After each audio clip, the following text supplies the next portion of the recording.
என்றும் நான் செல்ல மாட்டேன். பரிசுத்த ஆவியானவரை கொண்டு உங்களோடு பேச வந்திருக்கிறோம். I am going to speak you with the Holy Spirit which is upon me. நீங்க நிறைய பேர் இந்த சேனலை பார்த்து கொண்டிருப்பதற்காக மிக்க மகிழ்ச்சி. I am very happy that many of you are seeing our channel. நிறைய உலகம் முழுவதும் இதை பார்க்கும்படியாக கர்த்தர் வாய்ப்பை ஏற்படுத்தினதுக்காக தேவனுக்கு நன்றி. I am thanking the Lord for making opportunities and ways to see our channel. என் அன்பு தேவ பிள்ளைகளை, My beloved children, நிறைய பேர் நம்ம எதிரியாக பார்க்கிறார்களா?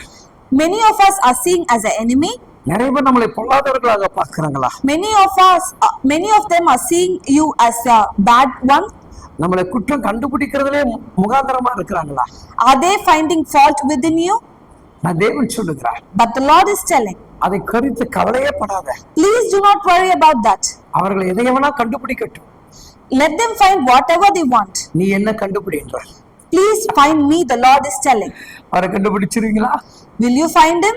பைபிள் சொல்லுது, The Bible says, தீத்து 2ஆம் அதிகாரம் 8வது வேத வசனம் மீதமாக சொல்லுது. Titus chapter 2 verse 8 says, எதிரியானவன் உங்களை குறித்து பொல்லாங்கு சொல்லுகிறதற்கு ஒன்றுமில்லாமல் வெட்கப்படத்தக்கதாக உபதேசத்திலே விகற்பம் இல்லாதவனும் நல்லொழுக்கம் உள்ளவனும் குற்றம் பிடிக்கப்படாத ஆரோக்கியமான வசனத்தை பேசுகிறவனுமாய் இருப்பாயாக. and soundness of speech that cannot be condemned, so that those who oppose you may be ashamed, because they have nothing bad to say about us. நல்ல தெளிவு வந்திருக்கு நான் நினைக்கிறேன். I think you will get a clarity about this. நம்ம குற்றம் கண்டுபிடிக்க வேண்டிய வேலை நமக்கு இல்ல. This is not the work of us to find fault upon others. தேவனுடைய ஆரோக்கியமான வசனத்தை நாம் உபதேசம் பண்ணுவோம். We should preach the Lord's healthy word to others. சத்தியத்தின் வார்த்தைகளோடு நம்ம அவர்களோடு இடைப்பட்டு பேசுவோம். We should speak the truth between them. தானியேல் என்கிற மனிதனை அநேகர் முகாந்தரத்தில் கொண்டு வந்து நிறுத்தினார்கள். Many people made Daniel to be condemned in front of everyone. அவனால குற்றம் கண்டுபிடிக்கணும்னு நினைச்சாங்க. They thought to find fault in him. அவன் கடவுள் மேல் வைத்த அன்பையே குற்றம் கண்டுபிடிக்க நினைச்சாங்க.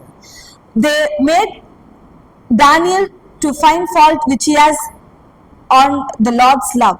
ஒருவேளை இன்னைக்கு நீங்க ஆலயத்து போகிறத பலர் குற்றம் கண்டுபிடிக்கலாம்.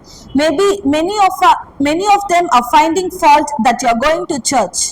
சபைக்குள்ள சில பேர் உங்களை குற்றம் கண்டுபிடிக்கலாம். Maybe in church many of them may find fault within you.